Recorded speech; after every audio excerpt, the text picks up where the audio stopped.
A mountain man married obese Amish girl for a pig. What he saw wedding night shocked him. On a frozen frontier street, a desperate father trades his daughter's hand for a single squealing pig. The crowd laughs, calling it a marriage fit, for mockery. But when the new bride steps into her husband's lonely cabin, what she reveals shakes him to his core. She's not broken.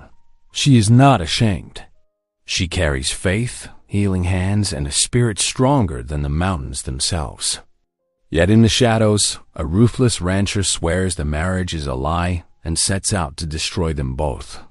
Rumors spread, barns burn, fists fly, and one stormy night, a secret is uncovered that no one in town saw coming.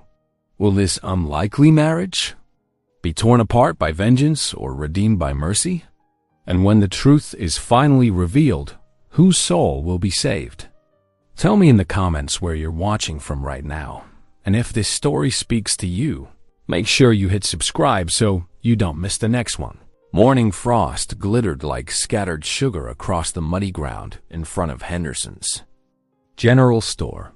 Farmers and trappers huddled in small groups, their breath forming clouds in the bitter air as they haggled over winter supplies. The creak of wagon wheels drew all eyes to the approaching Yoder family, their thin horses straining against the harness.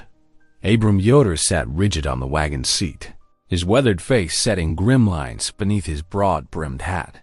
Beside him, his wife Sarah kept her eyes downcast, her hands twisting in her lap. In the back of the wagon, Mary Yoder clutched her mother's old prayer book.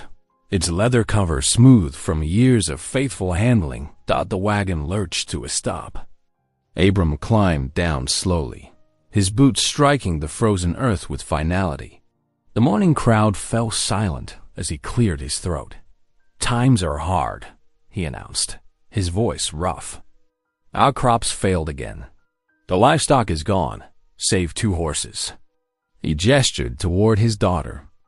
"I offer Mary, my eldest, to any God-fearing man who can help see our family through winter." Whispers rippled through the crowd. Mary felt their stares like physical things, some pitying, others cruel. She heard snickers about her size, comparing her to a draft horse. Her cheeks burned, but she kept her head bowed, thumbs running over the familiar raised letters of her prayer book. "She's strong," Abram continued, desperation creeping into his voice. "A good worker, knows her scripture, can cook and tent house proper, might need a bigger house." Someone called out, drawing scattered laughter. From the edge of the crowd, a tall figure stepped forward. Kevin McCord's scarred face and broad shoulders parted the onlookers like water. His beard was wild, his clothes worn but clean. Mary had seen him before, trading furs in town, always keeping to himself. Stories circulated about his violent past, though no one seemed to know the truth of them. "I have a pig," McCord said, his voice low and gravelly from disuse. "Spotted sow, young and healthy." More laughter erupted, crueler now. "A pig for the pig bride." Someone shouted Dodd, but Mary saw something in McCord's eyes. Not mockery, but a flash of remembered pain at the jeers. She recognized it, that hurt of being judged and found wanting by cruel tongues. Abram's face flushed dark red. "A single pig?" he demanded. "For my daughter?" "Best pig in the territory," McCord replied steadily. "We'll give you piglets come spring. Meat through winter. Future stock to trade." The crowd watched, fascinated, as Abram struggled with the choice. Mary saw her, mother's hand slip into her father's, squeezing gently. Finally, Abram looked at Mary. She met his eyes and gave a small nod. Better a pig and a chance at survival for a family than watching them starve. Better an honest trade than false charity. "Fetch the minister," Abram said heavily. The ceremony was brief, performed right there in the morning cold. The minister looked uncomfortable, but spoke the familiar words while the crowd watched with mixed expressions of scandal and entertainment. Mary's voice remained steady as she made her vows. though her hands trembled. McCord's rough fingers were surprisingly gentle as he placed a simple brass ring on her finger dot as the sun began its early winter descent. Kevin McCord helped Mary into his wagon. Her small bundle of possessions, some clothes, her prayer book, her mother's wedding quilt, seemed a meager dowry against the spotted pig now tied behind her father's wagon. "God be with you, daughter," Sarah whispered, embracing Mary with tears in her eyes. "He will be, Mom," Mary assured her, holding tight for a moment before letting go. The wagon wheels crunched through frozen mud as they left the settlement behind. Mary heard the whispers follow them, pig bride and worse, but she kept her eyes forward, watching the mountain trail that would lead to her new home. Beside her, McCord handled the reins with quiet competence, neither speaking nor looking at her directly. The settlement disappeared around a bend, taking with it the last echoes of laughter and judgment. The only sounds now were the steady clip of hooves, the creak of leather, and the whisper of wind through bare branches. Mary pulled her shawl tighter against the cold, her prayer book secure in her lap, and faced whatever future God had planned for her with the same quiet strength that had carried her through this day. The wagon wheels crunched through fresh snow as Kevin guided the team up the narrow mountain trail. Pine branches hung low under their white burden, scraping against the wagon's sides. Mary sat quietly beside him, her prayer book clutched close, watching as their elevation climbed higher into the gathering dusk. Around the final bend, Kevin's cabin came into view. The rough-hewn logs stood dark against the whiteness, a thin spiral of smoke rising from the stone chimney. He'd left the fire banked that morning, never imagining he'd return with a wife. Kevin pulled the wagon to a stop and helped Mary down, her boots sinking into the deep snow. The familiar scent of wood smoke filled the air, carrying memories of lonely nights that suddenly felt strange and distant. "It ain't much," he said gruffly, leading her to the door. His hands felt clumsy with the latch, aware of her presence behind him. The cabin's single room lay before them, lit by the dying embers in the potbelly stove. Bare log walls rose to meet rough-cut rafters. A narrow cot stood against one wall, its blankets neat but worn. A crude shelf held his few possessions, some trapping supplies, a battered tin cup, a few books with cracked spines. "The stove works." "Good," Kevin said, moving to add wood to the fire. "Keeps it warm enough, most nights." He gestured to a small table with a single chair. "I'll make another chair tomorrow." Mary nodded, taking in the sparse surroundings. Kevin waited for tears, for some sign of dismay at the primitive conditions. Instead, she moved purposefully to the shelf, reaching into her bundle. "May I?" she asked softly. Kevin nodded, watching as she carefully arranged her few belongings. The prayer book went next to his novels. A small sewing kit and some carefully folded clothes followed. Last came a colorful quilt, which she spread carefully across the cot, smoothing it with reverent hands. "I'll get supper started," Kevin muttered, uncomfortable with the gentle domesticity of her movements. He stirred up the coals and set a pot of beans to warm, then sliced what remained of yesterday's bread. They ate in silence at the small table, taking turns with the chair. The beans were bland and the bread was stale, but Mary bowed her head before eating and whispered a quiet blessing. When she finished, she looked up at Kevin with clear eyes. "Thank you," she said simply. "For the meal and she gestured at the cabin around them, for everything. Kevin couldn't bear the sincerity in her voice. He grabbed his coat and fled outside, letting the door bang shut behind him. The night air bit cold and clean into his lungs. Stars blazed overhead, countless and indifferent to his troubles. Kevin paced through the snow, boots crunching with each agitated step. What had he done?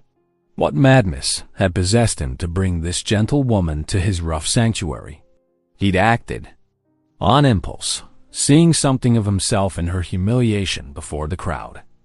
But now, faced with the reality of her presence, doubt gnawed at him. He was no fit husband. His scarred hands were better suited to trapping and fighting than tenderness. She deserved better than his lonely cabin and simple fare. The wind picked up, driving Kevin back toward shelter. He paused at the door, steeling himself for whatever disappointment or accusations awaited him inside. The sight that greeted him stopped him cold. Mary knelt beside the cot, her head bowed in prayer. Her words, barely whispered, carried clearly in the quiet room. "Thank you, Lord, for this day, for this home, for a husband who gave me a name when others gave only mockery. Help me be worthy of his protection."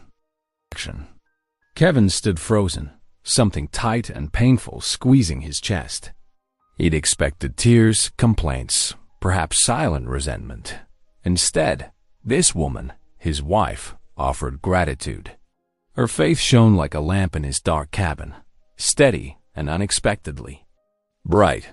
Later, they lay stiffly in the narrow cot, careful inches separating their bodies. The quilt Mary had brought added welcome warmth against the pressing winter wind. Kevin stared at the ceiling, listening to her quiet breathing, his mind spinning with the events of the day. He felt no shame for his impulsive marriage that surprised him most. Instead, he found himself humbled by the quiet strength in Mary's spirit. While the town had seen only her size, had judged her worth at a single pig, she had met adversity with grace and gratitude. The wind moaned around the cabin corners, but for the first time in years, the sound carried no loneliness. Kevin lay awake long into the night, wondering at the unexpected peace brought by his new wife's presence. Dawn crept through the cabin's single window, painting pale squares on the dirt floor. Mary stirred from beneath the quilt, careful not to wake Kevin. Her movements were silent as she dressed, wrapping her shawl against the morning chill. The cabin's disorder stood clear in the early light. Dusty corners, unwashed dishes, clothes, scattered about. Rather than dismay, Mary's eyes held determination. She moved to the stove, adding kindling and small logs with practiced hands. Soon, warmth began to spread through the room. Kevin woke to the sound of scrubbing. He opened his eyes to find Mary on her knees, scouring his old cast-iron skillet with sand and determination. Steam rose from a pot of water she'd heated, and the cabin already felt different, more alive somehow. "You don't have to," he began, but Mary looked up with a gentle smile. "I want to," she said simply, returning to her task. As she worked, a soft melody rose from her lips, an old hymn about grace and morning light. Her voice wasn't beautiful, but it carried peace in its quiet certainty. Kevin watched, confused, as she attacked the cabin's grime with steady purpose. The broom she'd found swept methodically across the packed earth floor, gathering dust from corners he'd forgotten existed. Her hands moved constantly, straightening, organizing, making order from chaos. Near midday, she paused in her work, holding up one of his shirts. The sleeve hung in tatters, torn during his last hunting trip. "May I mend this?" she asked, already reaching for her sewing kit. Kevin nodded, expecting rough patches like he'd seen other mountain men wear. Instead, Mary's needle flew in tiny, even stitches. Her large fingers proved surprisingly delicate with the fine work. When she finished, he could barely see where the tear had been. The afternoon brought new surprises. Mary ventured outside, returning with an apron full of wild roots and herbs she'd found beneath the snow. These she combined with his stored venison in the freshly scoured pot. Soon, rich aromas filled the cabin, flavors Kevin had forgotten existed after years of basic trail cooking. When she ladled the stew into his tin bowl, Kevin took a cautious taste. The explosion of flavor nearly stopped his breath. Tender meat, seasoned with wild herbs, made his usual fare seem like cattle feed in comparison. He ate slowly, savoring each spoonful while Mary watched with quiet satisfaction. After the bowls were cleaned, Mary reached for her worn Bible. Kevin tensed, expecting judgment or preaching. Instead, her voice flowed smooth and sure as she read about mercy and redemption. The familiar words seemed new somehow, carrying weight and warmth in her steady tones. "Would you like to hear more?" she asked when the chapter ended. Kevin surprised himself by nodding. Her reading continued as darkness gathered outside, filling the cabin with stories of grace and second chances. Later, as he worked to repair a trap by firelight, the metal slipped and bit into his palm. Kevin cursed under his breath, but before he could reach for his usual whiskey cure, Mary was beside him. "Let me see," she said firmly. Her touch was gentle as she examined the cut. From her apron pocket, she produced a small tin of salve, something she'd prepared that afternoon from her gathered herbs.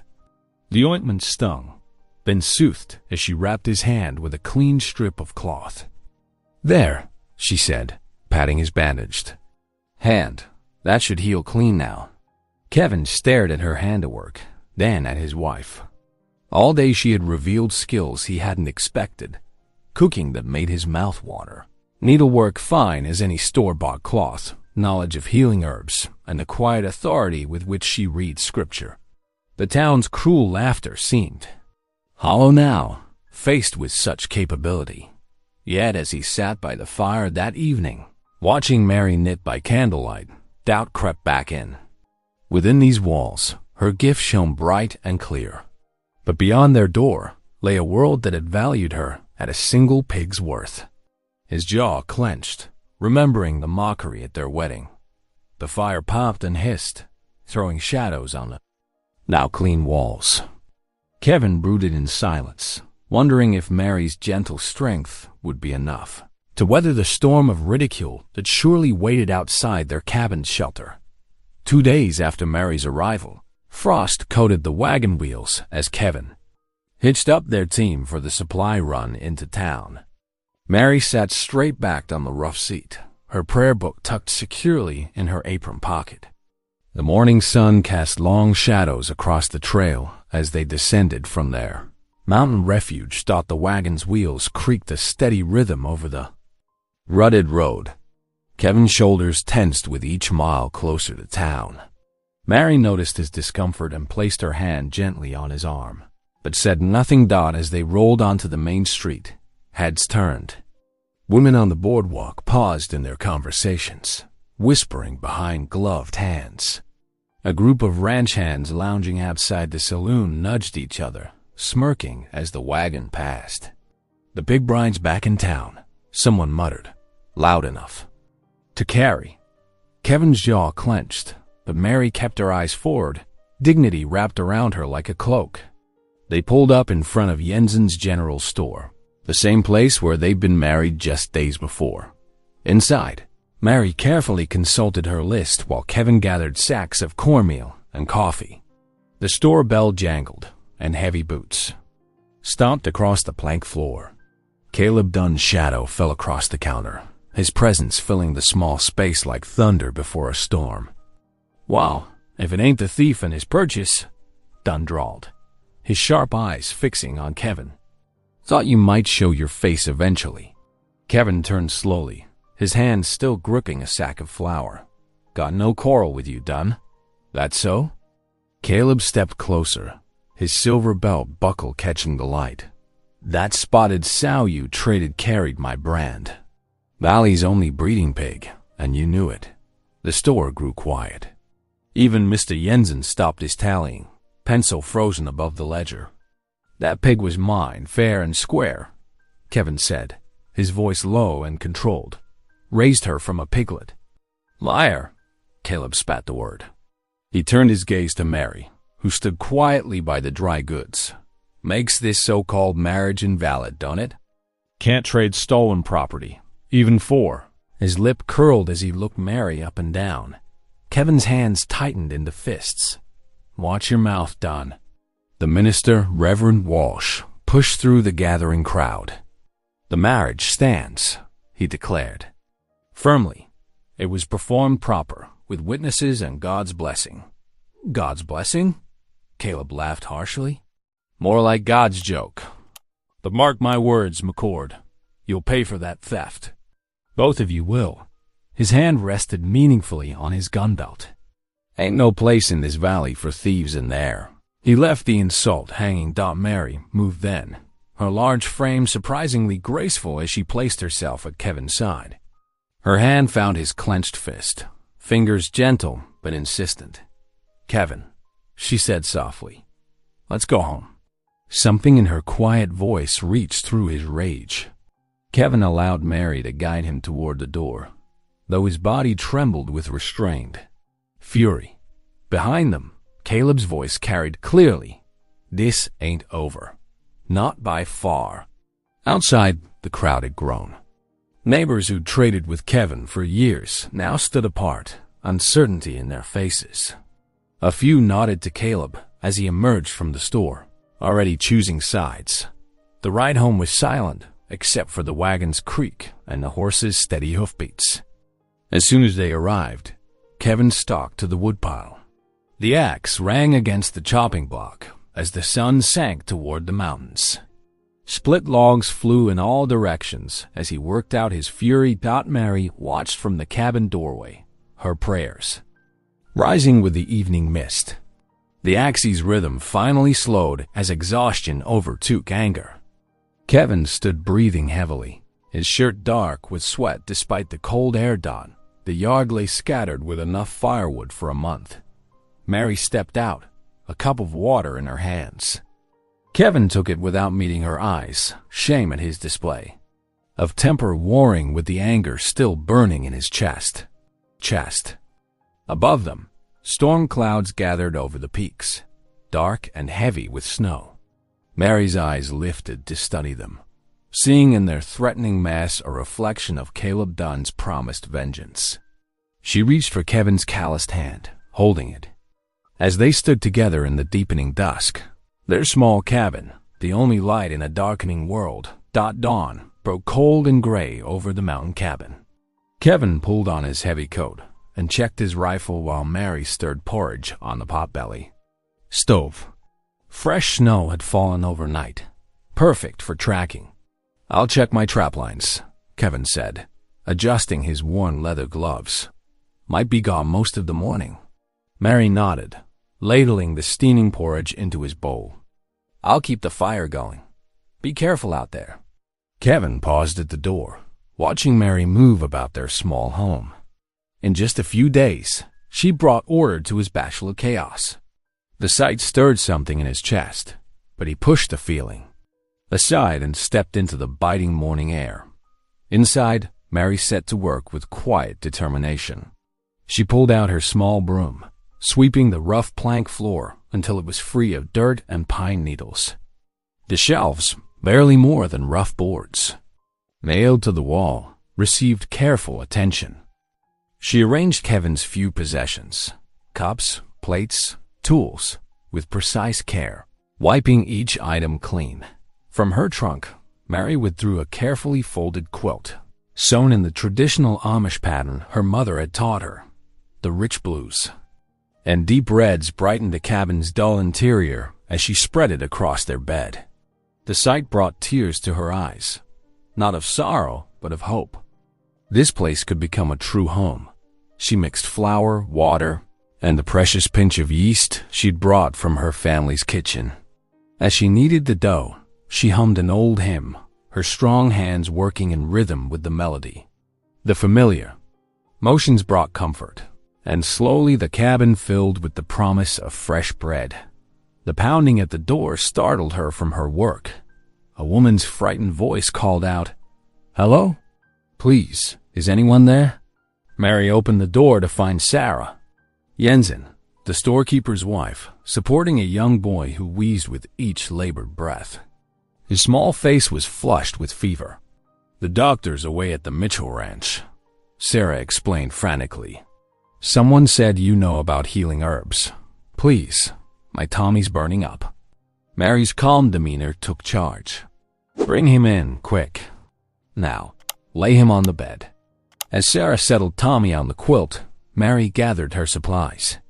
She pulled dried willow bark from her herb pouch and set water to boil. With practiced movements, she mixed herbs her grandmother had taught her to recognize, ones that would ease breathing and fight fever. "Here, help me prop him up," Mary instructed, her voice steady and sure. She pressed a cool cloth to Tommy's forehead while the bitter tea steeped. "Small sips now, child. That's right." For 2 hours, Mary tended the boy. She bathed his hot face and neck, helped him drink the healing tea, and spoke soft words of comfort. Gradually, Tommy's breathing eased. The fierce heat of fever began to fade from his cheeks. Sarah clutched Mary's hand. "I don't know how to thank you." "Thanks be to God," Mary replied simply. "He provides the herbs. I just know where to look for them." The afternoon sun was lowering when Kevin returned, his trapline yielding 2 rabbits. He stopped short at the sight of 3 wagons outside his cabin. Voices drifted through the open door. Not angry ones, but filled with gratitude and relief. Inside, he found Mary surrounded by neighbors. Tommy Jensen sat wrapped in Mary's quilt, sipping broth and breathing easily. His parents beamed with thankfulness. 2 other families had come up the trail after hearing of Mary's healing skills. "Your wife is a blessing," Sarah Jensen told Kevin. "A true blessing to this valley." Kevin watched Mary move among their guests, offering tea and fresh bread, her face glowing with simple joy at being useful. Pride swelled in his chest, not the fierce, defensive pride he'd felt yesterday in town, but something deeper and warmer. As the sun set, their visitors departed with promises to return. Mary stood in the doorway waving until the last wagon disappeared down the trail. When she turned back inside, she found Kevin still watching her. "You've brought light to this place," he said gruffly, gesturing at the tidy cabin, the fresh bread, the cheerful quilt. Mary smiled. "Would you like to join me in prayer before supper?" To his own surprise, Kevin nodded. They knelt together beside the bed where hours before she had healed a child. Mary's clear voice rose in thanks for their blessings. The cabin, the days, work, the gift of helping others. Outside, wind moaned through the pines, bending their dark branches. But inside the cabin, warmth glowed from the stove and from something more, something that felt like the beginning of hope. Kevin let the peace of the moment wash over him, even as a corner of his mind remembered Caleb Dunn's threats. For now, though, watching his wife's bowed head in prayer, he pushed those dark thoughts aside. The days stretched long and white as snow piled deeper around the mountain cabin. Morning light filtered through frost-covered windows, casting pale squares on the rough wooden floor where Mary worked her daily bread dough. Her clear voice lifted in song, filling the small space with the gentle notes of amazing grace. Kevin sat at the table mending a trap, his weathered hands pausing as Mary's voice wrapped around him like a warm blanket. He knew the tune, who didn't?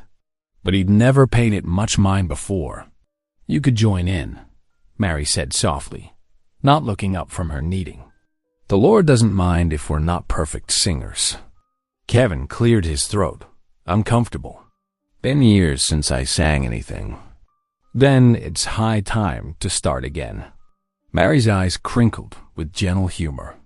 She began the first verse again, slower this time. At first, Kevin's voice came out rough as creek gravel, barely above a whisper. But Mary's steady tone guided him, and by the third verse, he found himself matching her rhythm. Their voices blended.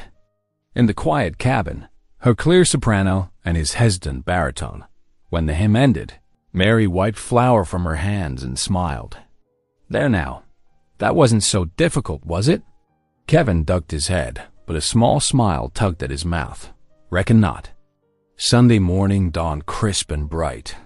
Kevin hitched the wagon while Mary wrapped herself in her best shawl. The thought of facing the town's scrutiny made his shoulders tense, but Mary had been firm about attending church. "We need fellowship," she'd said simply. and they need to know us as more than just gossip. The little church's bell rang across the valley as they approached. Kevin helped Mary down from the wagon, noting how several heads turned their way. His jaw tightened, but Mary's hand on his arm steadied him. Preacher Matthews met them at the door, his handshake warm and genuine. "Welcome, welcome. We're glad to have you join us today."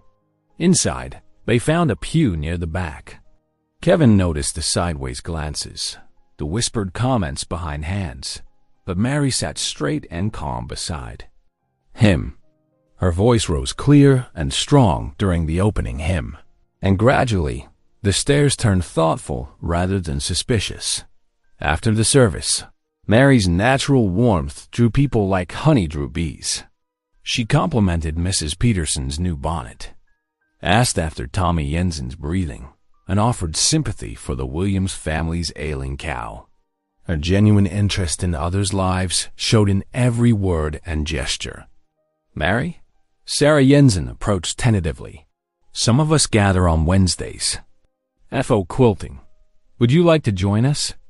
Kevin watched in amazement as several other women nodded encouragingly. This was his Mary, the same woman they'd mocked as the pig bride just weeks ago, now being invited into their circle.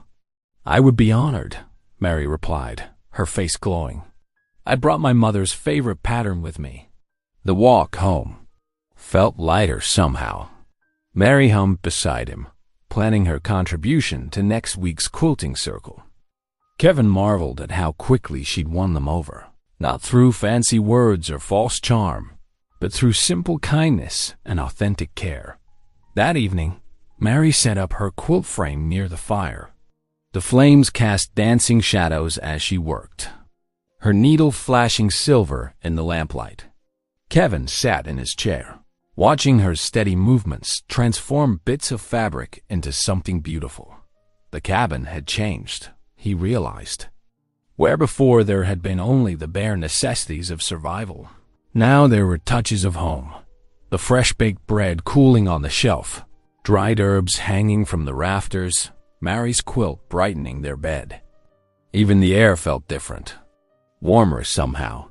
Hope stirred in his chest, unfamiliar after so many lonely years. He found himself imagining future seasons in this place. Spring gardens, summer berries, autumn harvests. A real home, with Mary's presence making it all possible. But even as these gentle thoughts filled him, darker ones lurked at the edges. Caleb Dunn was not a man to forget a grudge. The wealthy rancher had been notably absent from church today, and his threats still hung over them like storm clouds on the horizon. Kevin watched Mary's peaceful face in the lamplight, her needle moving in steady rhythm. He would protect this peace they'd found, he resolved. Whatever it took, he would not let Caleb Dunn destroy the home they were building. Mary looked up, catching his troubled expression. "Would you like to learn this stitch?" she asked, patting the space beside her. "It's not so different from mending leather." Kevin moved to join her, letting her gentle presence ease his worries for now. Together, they sat by the fire's warmth, while outside, snow continued to fall in the gathering dark. Sunlight streamed through freshly cleaned windows as Mary bustled about the cabin, setting out cups and plates. The worn plank table scrubbed. The pail gleaming held a loaf of warm bread and a pot of coffee that sent rich aromas through the small space. Kevin watched from the doorway as she hummed, arranging everything just so. "You certain about this?" he asked, eyeing the quilt frame. She'd sat near the hearth. "The cabin may be small, but there's room enough for fellowship," Mary replied, smoothing her apron. "And see, I've cleared space for everyone to sit comfortable like." Before Kevin could protest further, wagon wheels crunched on snow outside. Women's voices drifted up the path, accompanied by the crunch of boots and rustle of skirts. Mary opened the door wide, letting in a burst of cold air and 5 of the settlement's wives, their arms full of fabric scraps and batting. "Welcome." "Welcome." Mary's face glowed with genuine pleasure. "Please, come in from the cold.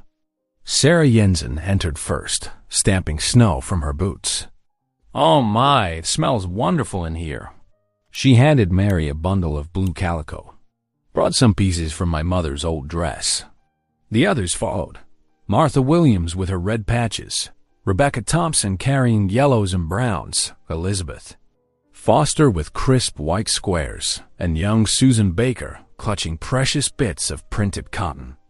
They filled the cabin with chatter and movement, settling around the quilt frame like birds coming to roost. Kevin pressed himself against the wall, uncertain whether to stay or flee. But Mary was already pouring coffee, passing warm bread, making each woman feel at home. Their voices rose and fell, sharing news of children and gardens, recipes and remedies. "Kevin," Mary called gently, "would you tell Mrs. Foster about that big elk you tracked last week? She's been wanting to make a stew like the one we shared at church dinner." Put on the spot, Kevin cleared his throat. "Well, ma'am, it was just passed on when I spotted them tracks." To his surprise, the women listened intently, nodding and asking questions. Before he knew it, he was describing other hunts, sharing tales of mountain life that drew appreciative laughs. The afternoon wore on. Needles flashed in lamplight as the women worked. Mary taught them an Amish pattern she'd learned from her mother, her steady hands guiding Susan's inexperienced stitches. Hymns rose spontaneously. Rock of Ages, Sweet Hour of Prayer. Voices blending in harmony that filled every corner of the cabin. Kevin found himself leaning against the doorframe, watching in wonder. The room seemed transformed. Squares of fabric grew into flowing patterns under skilled hands. Laughter bubbled up regularly, warm and genuine. Even he joined in sometimes, surprising himself with chuckles at Martha's tales of her husband's misadventures with their new milk cow. "Mary," Sarah said, holding up a finished section, "these stitches are so fine. You must teach us more of your Amish patterns." "I would be glad to," Mary replied, her cheeks pink with pleasure. "Perhaps next time we meet? Next time?" Several voices echoed eagerly. If you would like to gather here again?" Mary glanced at Kevin, who found himself nodding without hesitation. The women beamed, already planning the next session. As the sun began to set, they reluctantly gathered their things. Each hugged Mary warmly, thanking her for her hospitality. The bright quilt top, though not yet finished, spread across the frame like a promise of future gatherings. "Such a lovely afternoon," Elizabeth Foster said at the door. "Your home feels so peaceful, Mary, so welcoming." After the last wagon disappeared down the snowy trail, Kevin stood beside Mary in the quiet cabin. The air still held the warmth of fellowship, the lingering scent of coffee and bread. He struggled to find words. "I can't recall the last time these walls heard such joy. Not since I was a boy, maybe, when my ma was still alive." Mary touched his arm gently. "Every home needs laughter, Kevin, and fellowship." Pride swelled in his chest as he looked at her. This woman who had transformed his solitary cabin into a place of warmth and welcome. Yet deep inside, worry gnawed. The more they became part of the community, the more visible they were. And Caleb Dunn was not a man to forget his threats. The rancher's influence stretched throughout the valley, and he would surely hear of today's gathering. But watching Mary carefully cover the colorful quilt top, humming softly in the lamplight, Kevin pushed those dark thoughts aside. For now, he would hold on to this moment of peace, this gift of joy his wife had brought into his life. The moon hung full and bright over the mountain valley, casting silver light across fresh fallen snow. Inside their cabin, Mary stirred a pot of stew while Kevin mended a broken trap by the fire. The peaceful evening shattered when pounding fists hammered their door. "Fire!" Young Thomas Baker's voice cracked with panic. The Yoder barn's ablaze. Kevin bolted upright, tools clattering to the floor. Mary dropped her spoon, her face draining of color. They rushed outside, where an orange glow lit the southern sky like a hellish dawn. "No," Mary whispered, already running for their wagon. Kevin grabbed his coat and followed, his heart pounding. The horses, sensing urgency, needed no urging as they thundered down the snowy trail. The scene that greeted them was chaos. Flames roared from every crack of the weathered barn, turning night to savage day. Smoke billowed black against star-scattered sky. Neighbors rushed about with buckets, forming a desperate chain from the creek to the inferno. "Mom, Dad." This brushed about with buckets, forming a desperate chain from the creek to the inferno. "Mom, Dad." Mary leaped from the still-moving wagon, racing towards Sarah Yoder, who stood weeping in her nightdress.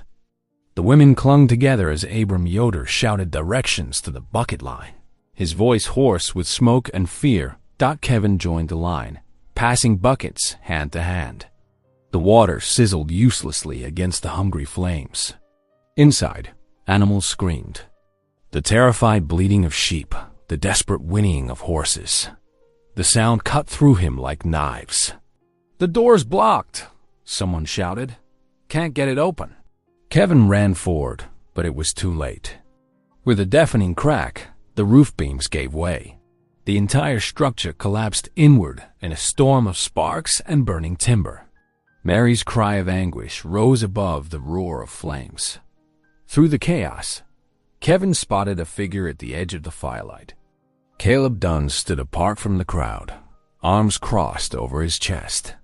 A slight smile played at the corners of his mouth as he watched the destruction. Their eyes met across the yard. Caleb's smile widened before he turned and walked into the darkness. Kevin's hands clenched into fists. Blood roared in his ears, drowning out the crackle of flames and the sounds of weeping. Old instincts surged, the urge to violence that had driven him into the mountains years ago. He took one step toward Dunn's retreating figure. "Kevin." Mary's quiet voice reached through his rage. She stood beside him, tears streaming down her soot-stained face. "Please." The bucket line continued working as the fire gradually died, leaving nothing but smoking ruins. Inside lay the charred bodies of 6 sheep, 2 milk cows, and the draft, horse they'd used for plowing.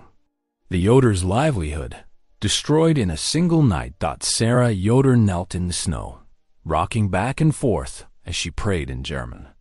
Abram stood silent, staring at the ashes of his barn with hollow eyes. Neighbors awkwardly offered condolences, but everyone knew what this meant. Without animals or feed, surviving winter would be nearly impossible. It was done. The words escaped Kevin in a growl.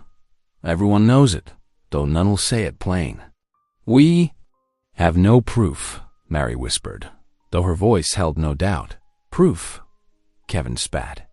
"The man stood there grinning while your family's barn burned. That's proof enough for me." Dawn was breaking when they finally returned home. Kevin paced their cabin like a caged wolf, rifle in hand. Every shadow seemed to hold threat. Every creak of timber sparked alarm. "Kevin." Mary's voice was gentle, but firm. "Put down the gun. I'll not let him hurt us too." Kevin snarled. "Someone has to stop him." "Vengeance is mine, saith the Lord," Mary quoted softly. "Violence will only bring more violence. Then what would you have me do?" Kevin rounded on her, voice rising. "Stand idle while he destroys everything? Your family could freeze or starve." "I would have you remember who you are now," Mary replied, meeting his fierce gaze steadily. "Not who you were. The path of mercy is harder than the path of revenge, but it leads to life, not death." Kevin turned away, staring into the dying embers of their fire. His hands shook with suppressed rage. The urge to hunt Dunn down clawed at his chest, familiar as breathing. It would be so easy to slip back into that darkness. But Mary's words echoed in his mind. Who was he now? The violent man who'd fled to the mountains, or the husband who'd found peace in this cabin? The choice stretched before him like a fork in the trail. He said nothing, continuing his restless patrol of their land through the long night hours.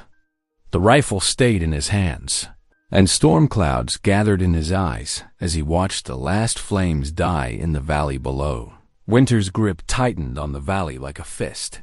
Snow lay deep on the ground, but darker things than weather crept through the settlement.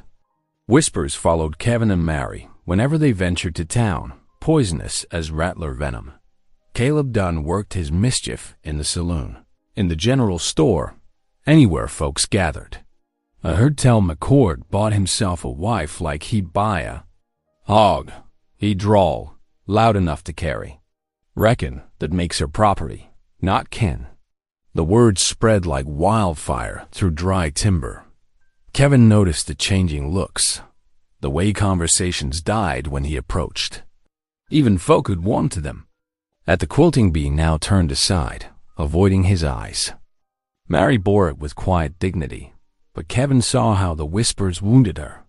One bitter morning, Kevin rode into town alone for supplies. His breath frosted in the air as he tied his horse outside the general store. Through the saloon's grimy windows, he spotted Caleb holding court, gesturing with a whiskey glass. Laughter spilled into the street, cruel, mocking laughter that scraped Kevin's nerves raw. He recognized Caleb's voice above the rest, telling some tale that had the men howling. More laughter erupted, and Kevin's hands curled into fists. The saloon doors crashed open. Caleb Dunn swaggered out, still chuckling at his own joke. His boot heels crunched in the snow as he passed Kevin without a glance. Something snapped inside Kevin's chest. Before he knew what he was doing, his hand seized Caleb's collar. With a roar of rage, he hurled the larger man into the street. Caleb landed hard, sending up a spray of snow. Find it funny now? Kevin snarled, advancing as Caleb scrambled up. Caleb's answering grin was Wolfmean. Touched a nerve, did I? Truth hurts, don't it? Kevin's fist crashed into Caleb's jaw. The bigger man staggered but didn't fall. He spat blood and charged, driving his shoulder into Kevin's ribs. They went down together in the trampled snow. Fists flew. Boots kicked. Blood spattered crimson across white ground. The two men rolled, neither yielding, neither holding back. Kevin felt his lip split, tasted copper. Caleb's eye was swelling shut, but still he fought. Townsfolk poured from shops and homes, forming a ring around the battling men. Some shouted encouragement, others called for peace. None dared step between them. Kevin's vision narrowed to Caleb's sneering face. Years of mountain solitude, of carrying guilt and shame, of bearing whispers and mockery. It all poured into his fists. He drove Caleb back, blow after blow, until the bigger man stumbled Dodd with a final surge of fury. Kevin knocked Caleb's feet from under him. They crashed down together, Kevin on top, his knee pinning Caleb's chest. His fist drew back. For the finishing strike. Kevin, stop. Mary's voice cut through his rage like a blade of ice. She stood at the edge of the crowd, chest heaving from running, her eyes wide with horror. Please, she begged, gripping his upraised arm. This isn't you anymore. Kevin froze, panting hard. Blood dripped from his split knuckles onto Caleb's shirt. The crowd held its breath. Slowly, Kevin lowered his fist. He stood, legs shaking, and stepped back. Caleb pushed himself up, spitting blood and teeth into the snow. Knew you was yellow, Caleb sneered through swollen lips. You and your big bride both. Kevin's muscles tensed, but Mary's hand on his arm held him still. The crowd began to disperse, disappointed at the lack of a killing blow. Soon only the three of them remained in the bloodied snow. Come home, Mary whispered. Her voice carried more sorrow than anger, and somehow that cut deeper than any blow. The ride back to their cabin passed in heavy silence. Mary's shoulders were stiff with unspoken reproach. When they arrived, she went straight to her Bible, leaving Kevin alone by the hearth. He sat in his chair, staring into the flames. His hands throbbed. His ribs ached. But the physical pain was nothing compared to the shame that settled over him. Like a burial shroud, he'd promised himself, promised Mary, that he was done with violence. Yet at the first real test, he'd failed. The old Kevin, the one who solved problems with his fists, had resurfaced as easily as a winter wolf shrugging.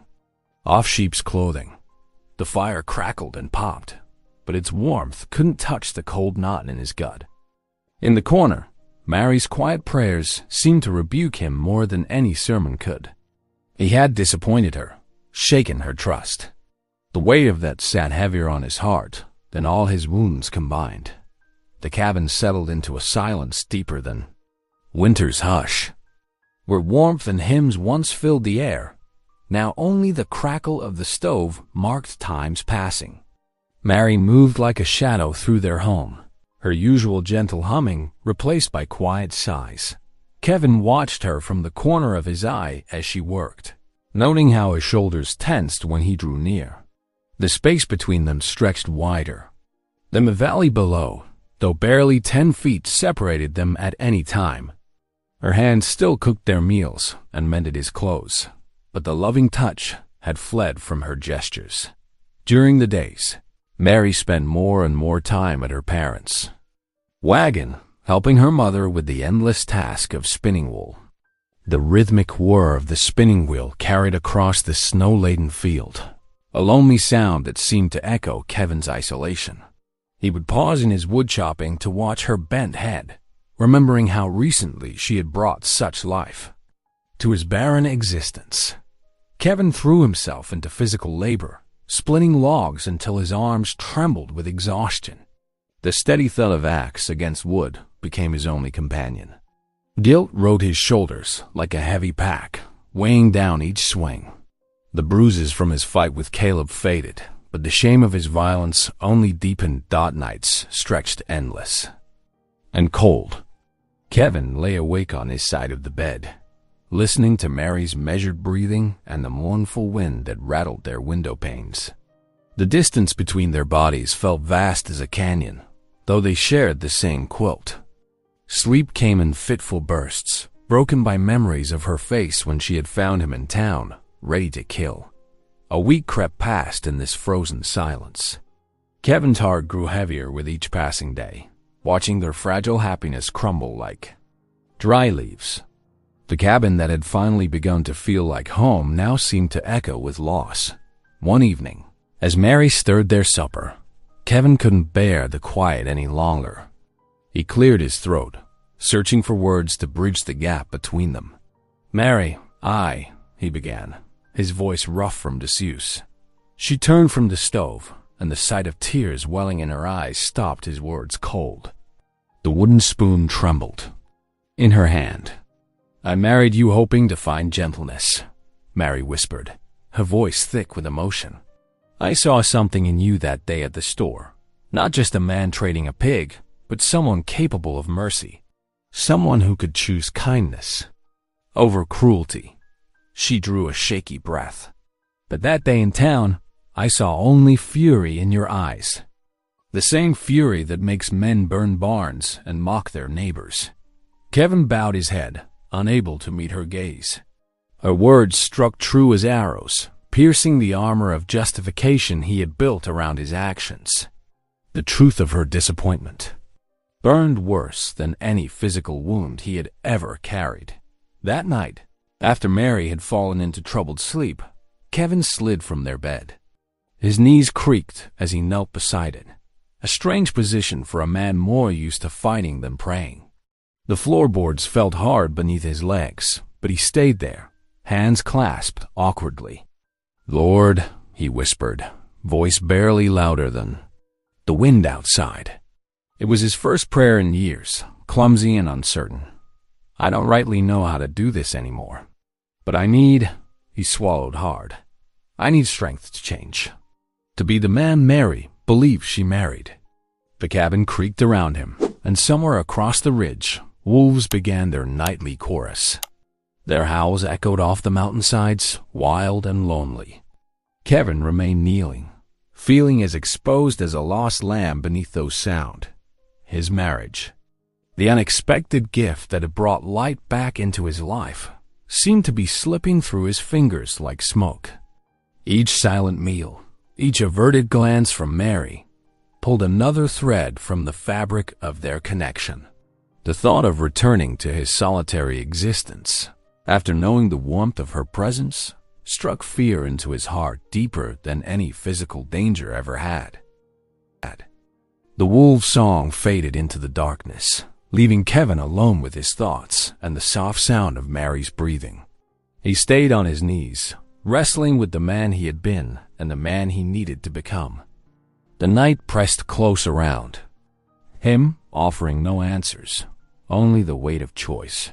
The winter storm descended like a hungry wolf, howling across the valley with teeth of ice. Snow piled in deep drifts against fence posts and barn walls, turning the familiar landscape into something wild and strange. The temperature dropped so low that breath froze in beards and eyelashes, turned white with frost. Through the cabin's frosted window, Mary watched the blizzard's fury while stirring a pot of soup. Kevin had just returned from checking their own livestock, stomping snow from his boots by the door.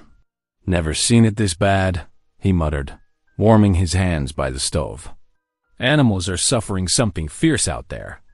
Word reached them through a breathless neighbor that Caleb Dunn's cattle were failing, grown gaunt and weak in the merciless cold.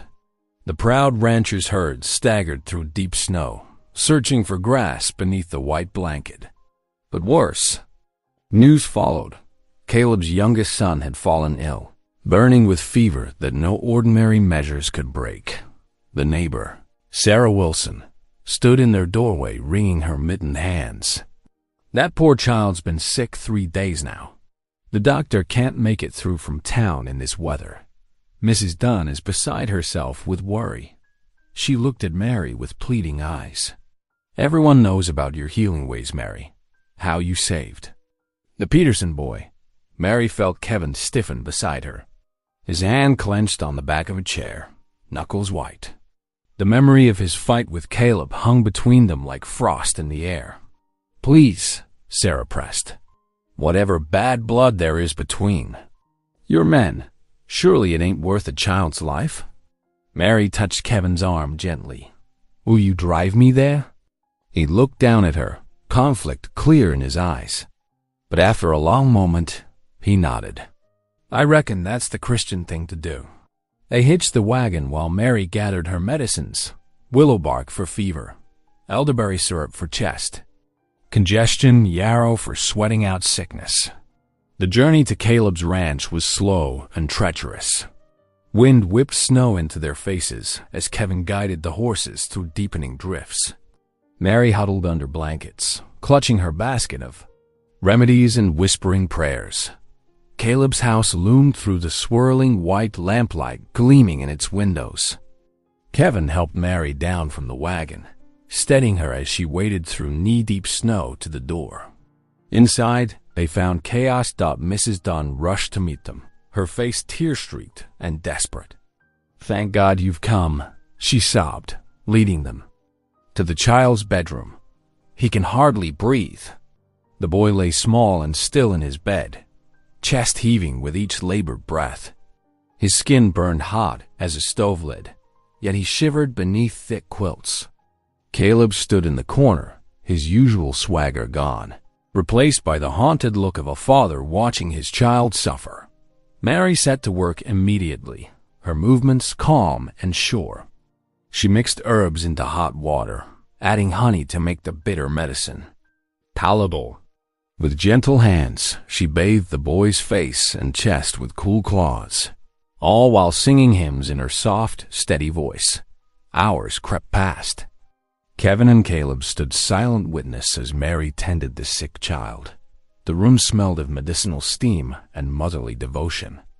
Outside, the storm raged on, but inside, all focus centered on each rasping breath from the small form in the bed.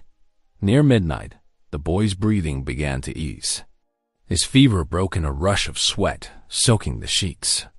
Mary changed the bedding with Mrs. Dunn's help, then settled the child more comfortably. By dawn's weak light, color had returned to his cheeks, and his sleep had grown peaceful dot as the sun. "Rose," Mary faced Caleb. Her voice was quiet but firm. "Your son will recover," she said. "But there's a price to be paid, not in money, but in truth." Caleb's jaw tightened, but she continued. "You must confess your lies to the community. Tell them the truth about Kevin and the pig. And you must repay my family for the barn you burned." The rancher's face darkened with anger, but then his gaze fell on his sleeping son. The boy's chest rose and fell easily now, his breathing clear as a summer stream. Something broke in Caleb's proud stance. "How did you know it was me?" he asked hoarsely. "The Lord knows," Mary answered simply. "And now you must make it right." Caleb looked from his son to his wife, then to Kevin standing tall and silent by the door. The storm outside had begun to quiet, like God himself waiting for his answer. At last, Caleb nodded, his shoulders sagging with the weight of surrender. "I'll make it right," he whispered. "You have my word." Word of Caleb's promise spread through the valley like spring thaw. By Sunday morning, the little church overflowed with townsfolk, their breath fogging the windows as they squeezed into rough-hewn pews. No one wanted to miss what might unfold. Mary and Kevin arrived early, taking their usual spot near the back. She wore her best dress, carefully pressed despite its patches. Kevin had shaved clean and donned his only suit coat, though it pulled tight across his broad shoulders. They sat close, her hand resting light as a dove on his arm. The congregation hummed with whispered speculation. Then Caleb Dunn appeared in the doorway, looking smaller somehow without his usual swagger. His wife and son, now recovered, followed. Behind him, the boy's cheeks showed healthy color, a testament to Mary's healing touch. Preacher Thompson began the service with familiar hymns. Mary's clear voice rose above the others, steady and true. Kevin found himself joining in, no longer self-conscious about his rough baritone. The music filled the little church with warmth, despite the winter chill outside. When the final notes faded, Caleb rose slowly from his seat. His boots echoed on the wooden floor as he walked to the front. Facing the congregation, he gripped the simple pulpit with white-knuckled hands. "Folks," he began, his voice cracking. He cleared his throat and tried again. "I got something needs saying." The church fell silent as a midnight snowfall. Even the children stopped fidgeting, sensing the weight of the moment. "I done wrong," Caleb continued, shoulders hunched beneath his Sunday coat. "I spread lies about Kevin McCord and his wife Mary. That spotted pig he traded for their marriage. It was his rightful property. I claimed otherwise out of pure meanness." Murmurs rippled through the pews. Caleb's face flushed red, but he pressed on. "Worse than that, I burned down Jacob Yoder's barn. Set the fire myself out of spite and pride." His voice broke again. "Merely lost my own boy to fever after. If it weren't for Mary McCord's Christian charity, he might not be sitting here today." Tears tracked down his weathered cheeks. "I aim to make it right.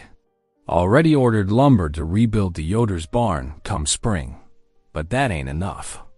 I'm asking forgiveness from this whole community, especially from Kevin and Mary McCord, who showed me more mercy than I deserve." Preacher Thompson stepped forward, placing a steadying hand on Caleb's shoulder. "The good book tells us that confession and repentance open the door to healing," he said. "Who among us will extend that healing today?" Mary was already moving, tears flowing freely as she walked to the front. She took Caleb's rough hand in both of hers. "I forgive you," she said simply, her voice carrying in the hushed church. Kevin remained in his pew, emotions warring in his chest. Part of him still thirsted for vengeance, wanted to see Caleb suffer more for his cruelty. But watching Mary's gentle strength, something shifted inside him like spring ice breaking. Slowly, he stood and made his way forward. The congregation held its breath as he faced Caleb. The two men stared at each other, years of bitterness crackling between them. Then, Kevin extended his hand. "If my wife can forgive," he said gruffly, "reckon I can too." Caleb grasped his hand, relief washing over his face. Preacher Thompson smiled, nodding in approval. "Let us pray together," he announced, thanking the Lord for this reconciliation. After the service, neighbors surrounded Mary and Kevin. Women who had once whispered cruel jokes now pressed warm bread into Mary's hands. Men who had laughed at Kevin's marriage clapped him on the back, calling him brother. The couple's sleigh ride home was quiet, both lost in thought as their horses' hooves crunched through fresh snow. The setting sun painted the white landscape in shades of rose and gold. Finally, Kevin spoke. "I envy your strength," he admitted, glancing at his wife. "All this time I thought being strong meant using my fists. But watching you today," he shook his head, "that took more courage than any fight I ever won." Mary's eyes softened as she looked at him. "True strength isn't in fists at all," she said. "It's in having the courage to forgive, to choose love over hatred, mercy over vengeance." Kevin reached for her hand, his calloused fingers entwining with hers. The bitter distance that had grown between them since his fight with Caleb melted away like frost in sunshine. They rode on together, their hearts as warm as the lamplight glowing from their cabin window ahead. The evening star appeared above the mountain peaks, blessing their homecoming with its silver light. Spring's first warmth crept into the valley, melting snow in patches and softening the frozen earth. Kevin McCord stood at his barn door, watching his wagon loaded with precious hay and grain. The morning sun caught the silver threading through his dark beard as he considered his next move. Carefully. "You sure about this?" Mary asked softly, coming to stand beside him. Her hand found his, warm and steady. "Reckon I am," Kevin replied, his voice gruff but gentle. "Caleb's cattle are starving. Being right don't feed empty bellies." The wagon wheels creaked as Kevin guided his team down the muddy trail to Caleb's ranch. Neighbors paused in their morning chores, watching with undisguised curiosity as the wagon approached Caleb's property.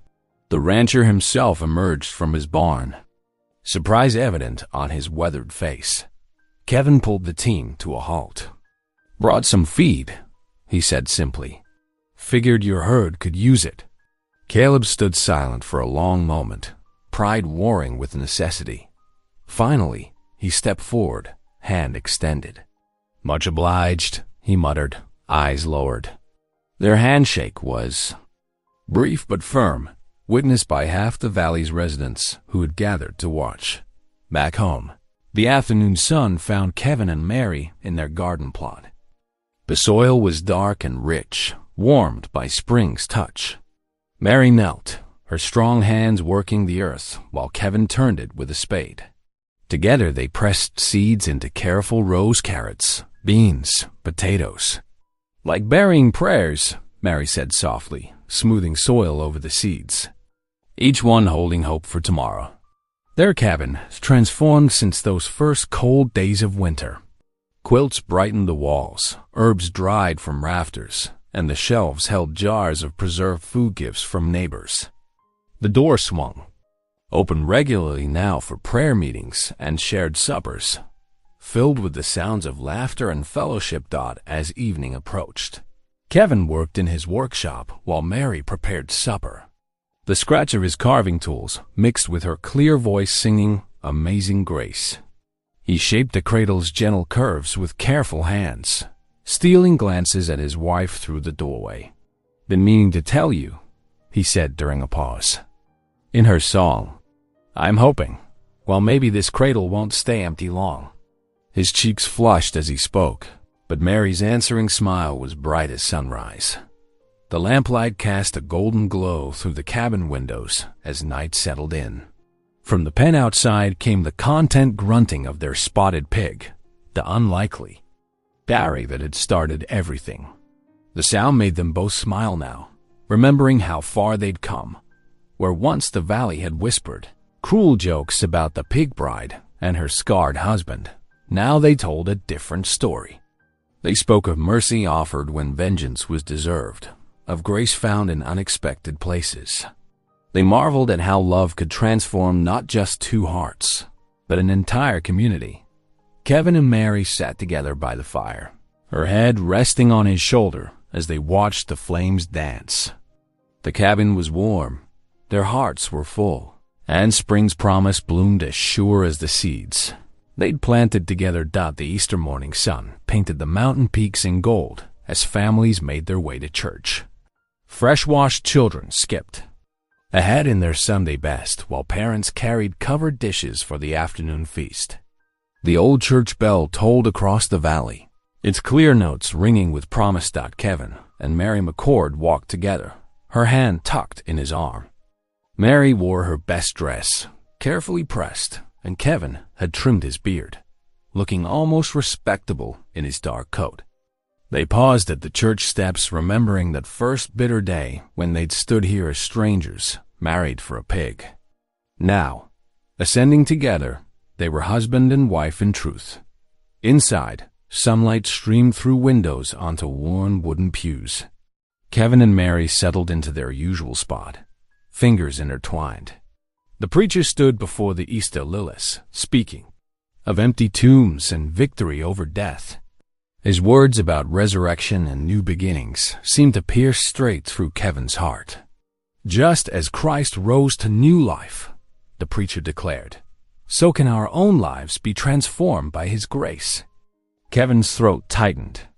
He squeezed Mary's hand, thinking of his own resurrection from bitter loneliness to this sweet belonging. She squeezed back, understanding without words. After the final hymn, neighbors surrounded them on the church steps. Mrs. Peterson pressed a pie into Mary's hands. The blacksmith's wife insisted they join her family for supper next week. Children tugged at Mary's skirts, begging for her stories and herb candy. That evening, their cabin glowed like a lantern in the dusk. Wagons and buggies crowded the yard as friends gathered for the Easter feast. Mary's stew bubbled in the iron pot while fresh bread cooled on the windowsill. Laughter and conversation filled every corner of the once lonely room. The long table groaned under covered dishes. Mrs. Miller's pickled beans, Sarah Jensen's apple tarts, Rachel Young's deviled eggs. Children darted between adults' legs, sneaking treats to the spotted pig, who rooted contentedly in her pen outside. Her sleek sides showed how well she'd thrived in Mary's care. Kevin stood in the doorway, watching it all. Here was Mary, radiant, in the lamplight, serving seconds to hungry guests. Here were neighbors who'd once mocked them, now breaking bread at their table. Here was fellowship where there had been scorn, acceptance where there had been shame. Overcome, Kevin bowed his head. His silent prayer of gratitude needed no words. God knew his heart. When he looked up, Mary caught his eye across the crowded room. Her smile held the warmth of spring sunshine, all the promise of Easter morning. Their unlikely marriage, born of desperation and paid for with a pig, had become something precious. More than just their own happiness, it stood as a testimony to God's power to transform ridicule into redemption, loneliness into love, and two outcasts into the heart of a community renewed by grace. If this story made you pause, reflect, or even smile, don't forget to subscribe. I post daily, and the next story might be exactly what you need to hear.